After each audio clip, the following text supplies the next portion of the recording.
Hey guys, welcome back to Clownfish TV. This is Kneon. I am here with Geeky Sparkles. Hello. And comics are doing so great that everybody who's had a comic shop for decades is closing up shop. Right. And then when you tell people, when you say it isn't doing well, everybody tells you you're full of crap. It's like, yeah, proof is in the pudding, people. Lots of comic shops have gone out over the last several years. I would say the pandemic definitely hastened the demise of the direct market and comic shops. And then, of course, Diamond now imploding. That is not helping matters any, because for the longest time, comic shops are basically Diamond franchisees. They would order all their stuff from Diamond. Now you got to order it from like 20 different places. And this is a story from an Akron newspaper about a gentleman who has run a comic shop for 40 years. He's closing down now. He says he's retiring. He's going to spend more time with his wife, but he gets a few parting shots in at the state of the comic book industry right now. But okay. So he's actually impacted directly. Yes. Are they going to believe it when he says it? No. Or do more places have to close down so none are left, and then they'll believe it? They'll say he's just a cis white male and he doesn't know what he's talking about. He's wearing a red shirt. He's obviously MAGA. He's obviously MAGA or some crazy crap like this. And look, this guy's in Akron, and Ohio and Pennsylvania, we've talked about before. Western Pennsylvania and Ohio is like a hotbed for the collector market, like comic books and toys and all that stuff. We have a lot of toy shows around here, a lot of collectors.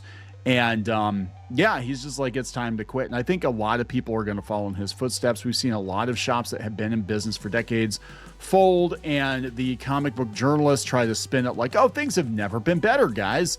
It's so fantastic. Yeah. Comics are great. It's all great. It's so good right now. Meanwhile, there are people that are working in comics that are so broke they're talking about killing themselves. But hey, it's wonderful. Because manga. Keep saying that. Because manga's selling. So let's talk about this. Before we get into it any further, please subscribe for more pop culture news, views, and rants, guys. You'll get a woohoo if you do. Woohoo! Go out to news.clownfishtv.com. That's news.clownfishtv.com. Sign up for notifications when we post new videos. Also, we got some paywall content. There's more paywall content coming. Yeah, so let's talk about this. This is Kenmore Comics in Akron, closing up shop after 38 years. And this is John Button Jr. He's defied the odds and the whims of pop culture and collecting for 40 years. It's time to hang up his cape and close the chapter on Kenmore Comics in Akron. It's a popular destination for comic book enthusiasts. He's closing up shop at the end of the year. They're laying on really thick. He did not get bitten by a radioactive spider. And he's not moving to Krypton. They really wrote that on there. Oh my God. Yeah, so they're talking about how he started the shop, and yet he is retiring, but he does get a couple of jabs in there. So let's go down here. And so this is the most like comic shop looking comic shop. I've never been to his shop, but this reminds me of so many other shops I've been to, down to the wood paneling too. We see a lot of shops with the wood. Well, it's 40 years, in the 80s. Yeah. He said, okay, at age 67, he said it's tough to run the business pretty much by himself, and he's ready for some relaxation and the first real vacation with his wife since the pandemic. As news spread of the comic shop's closing, customers have been lining up before the doors open for the day to say goodbye and grab a book or two for their collections, okay? The morning after he posted the planned closing, he said one customer arrived a half an hour early and pounded on the door begging him to stay open. It's just time, he says, just time. This is Pete Edens. He's been traveling from Wadsworth to visit Kenmore Comics for 15 years. It's my favorite place on earth. I don't want to go to another shop. This is my favorite place to go. And that's the thing about comic shops too, is there is that sense of camaraderie for the shops that have been around for a long time. You know, people make friends there. It's a community, not a commune. It's a community, not a commune, but it's become more of a commune mindset. While the comic industry is becoming a commune, there's still communities left. So he talked about how a few months after getting the shop up and running, he took over the business, and he's not looked back since then. Liked Akron. He said back in the late 80s, it was a golden age for comic book stores. He said there were 16 in Akron alone, Greater Akron alone. I know in my hometown, which was relatively small compared to Akron, we had 4, maybe 5. We actually had one where I grew up. Yeah, which is kind of wild because it's kind of off the beaten path. But we did. So things were just booming. Then they weren't. It said, as things got tough and stores began to close in the 90s, Button said those owners who remained had to get creative and cooperate just to survive. A group of owners would meet and play poker and share strategies and words of encouragement. Pop vinyls and magic cards. Yep. The pot, comic books, and other spare merchandise to help stock each other's shelves. They called themselves the League of Extraordinary Dealers. In spite of all this, that's kind of funny, actually. That is funny. It's amazing you guys have been in business this long.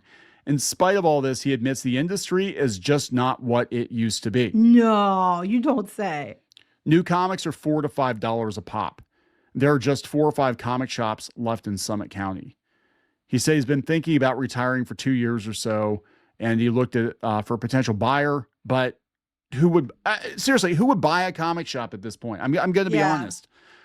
I mean, I'm being real here, and I'm not. I mean, I love comics. I love shops, but payphones, everyone. Yeah, it's just like, look, people are still reading comics, the art form of comics, right? They're consuming them in a different way. Pamphlet comics are not what they used to be. And yeah, every once in a while you'll get, a Batman or an absolute Batman or something like that. But the reality is that comic shops are going the way of arcades. And it's a novelty for some people. And in a bigger area, you can still have them because you have a lot of foot traffic. You have a lot of people who are but arcades, that's a whole other story. That's a whole other story. But in middle America, most of middle America, you're not gonna be able to make a go of it because, I mean, think about the prospect here. Like, okay, to go read comic books, instead of going to the 7-Eleven and picking them up like most people used to do, you have to seek out a specialty shop, pay $5 or $6 each for comics of dwindling quality for the most part, right? And then you have to deal with, all the other issues that come with the industry. Just from the person running it, you're expected to carry all these different titles, and you might sell one of each, maybe. Yeah. In some places, and it's, the pull lists are one thing, but they keep now with Diamond going out and all the crap around that, it just makes it even harder. And a lot of people, a lot of vendors got ripped off. A lot of, publishers got ripped off. It just doesn't. That system, the direct market, its heyday was in the late 80s, early 90s. I don't think the comic book industry ever recovered from the collapse of the speculator market, back in the late 90s, and we've just been kind of limping along. And yeah, the movies helped somewhat, but now the movies aren't even popular. Kids are moving to manga, they're moving to graphic novels or webtoons or places where webtoons, free. Digital, free. I mean, that's the thing too. What kind of value proposition is that? You pay $5 or $6 for maybe 5 to 10 minutes of entertainment, right? And meanwhile, you can pay that for like a streaming service. You can go out to YouTube and kids can watch all the brain rot they want for free. Mm-hmm. It was fine when it was cheap, disposable entertainment for kids, when it was 10 cents, 50 cents, 75 cents, whatever. But now it just doesn't make a lot of sense to continue that business model except for collectors, right? And that's the thing. So this comes from Bleeding Cool. 198 comics publishers and who's distributing them. You have to basically look at each individual publisher to see where they're being distributed now. It's not like it used to be. That's insane. You can't just I always thought it was ridiculous to put your eggs in one basket anyway with Diamond. But, if you have a client who wants one kind of comic, you might have to go get it from someplace else. Is it worth the aggravation? Yeah, I don't know. I mean, it looks to me like I think what's going to happen is a lot of these guys are just going to call it quits now, because I think especially with Diamond, it's just like, that's it, man. That's the sign. And a lot of these people, they started their shops in the 80s, 90s. They're, 60, 70. Some of these guys are damn near 80 years old. You can't do this forever. And you're not going to get somebody at 25, 30 years old being like, you know what I want to do for a living?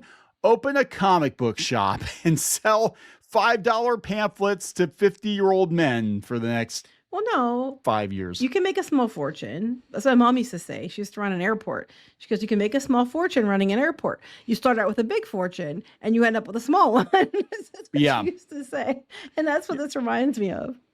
Yeah, I just, and the whole kumbaya rah-rah crap too. I mean, this is what it blows my mind. This was back in March. Publishers Weekly, they're trying to be like, if you build a comic shop, comic fans will come. Comic shop owners shore up customer loyalty with events, clubs, and personalized service, helping small shops thrive in hard times. But it's how long? Okay, how long has it been saying it's been hard times? You know what I'm saying? Yeah. You can thrive in small times or at hard times, but you've been saying it's been hard times for years. My next question is, how long do you want to just keep losing money and struggle in hard times? Because that's what's going on. Well, what's wild about it is comic shops honestly have been struggling longer than they were super profitable, right? I mean, you had a bubble in the 80s and early 90s, and most of them have been limping along for the last, couple of decades, keeping the lights on. But we've seen more and more big shops go out. And I knew when Meltdown Comics in LA went out that was before the pandemic. I'm like, if Meltdown in LA, where all these Hollywood nerds, the Will Wheatons and the Patton Oswalts, all those guys shop there, all the insufferable people, but if they can't even afford to stay open, there's no hope for the shops in Middle America, right? I'm looking at the shop and the pictures of it. All I think of is Barnes and Noble. It looks like a Barnes and Noble. Now, I think she actually bought some, I want to say she bought some Shadowbinders books like way back in the day for the shop. So, but that is actually the mindset though. I think you almost have to have now, because so many people are buying manga and graphic novels that you almost have to make it look like a bookstore and not. If they can make it work, then good on them. Like the clubs and stuff, events, good idea. The problem is this like, if you have to constantly struggle to do it, and I mean, not talking, if you're successful, then, good on you. But for other people, it's like, how long? It's always hard times. It's like, you just have to get through this hard time.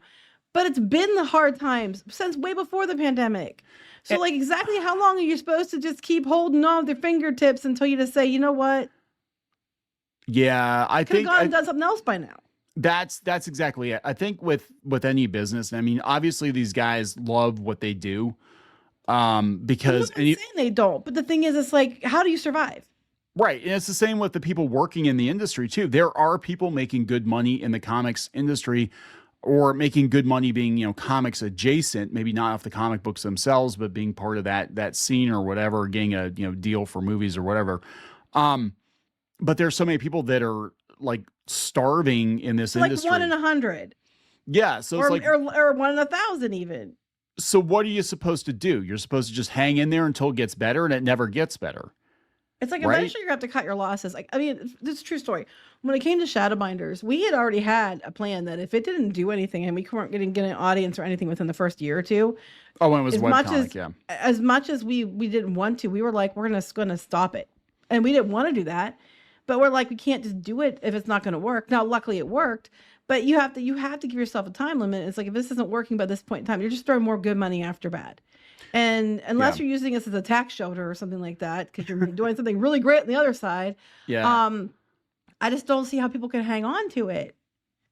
Well, that was the same with me getting out of doing mainstream comics. Was just like it was a point where it's like I literally could go work a retail job and make more money than you could literally work at McDonald's. Yes. And make more money than you're making per hour. And you break it down hourly. Per hour. And to do it.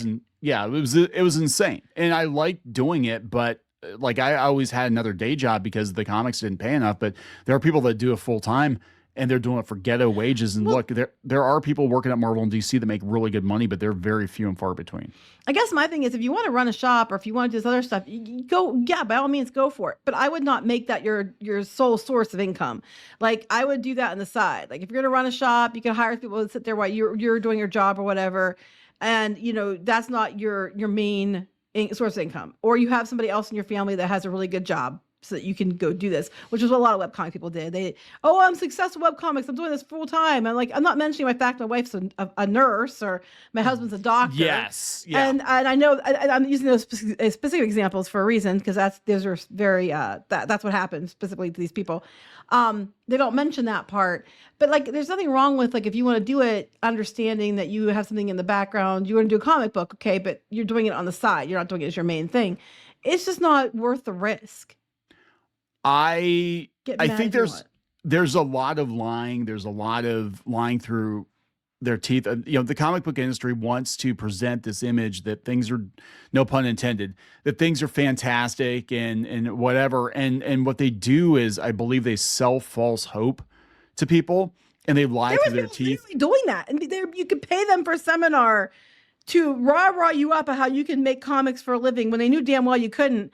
But they were just telling people that because you had to pay them money to tell you what you wanted to hear, and people were doing it. I remember we were talking. We were just like, why would you pay this person for this? Yeah, And they did. Yeah, they did. And everybody wants to, they want to be like, oh, I get to draw for a living. And isn't that the dream? I'm like, be careful what you wish for, because, the dream might turn into a nightmare, and then you're, eating cat food and begging for money on GoFundMe. Because you can't, you have no retirement. And there's so many amazingly talented comic book creators who have died penniless. I mean, just, think about Peter David not too long ago. It just this business does not take care of you. It really doesn't. No, it's not going to love you back. So like I said, no one's saying you can't do it. You totally can do these things, but you cannot make it your sole source of income because it's just there's not enough in it anymore to make it worth it. It's just other than as something you love, passion project. Yeah. Yep. So we're gonna wrap it up. Yep. There we go. Here's your dismal You can get mad all you want. I'm just trying to be honest with you. I don't care. I'd rather be honest to people and just be like, yeah, it's just not the whole way. I encourage you to do it, but make sure you have a plan. Make sure you have a plan, for sure. So please subscribe for more pop culture news, views, and rants. We'll talk later. Bye. For more pop culture news, views, and rants, go to news.clownfishtv.com. That's news.clownfishtv.com.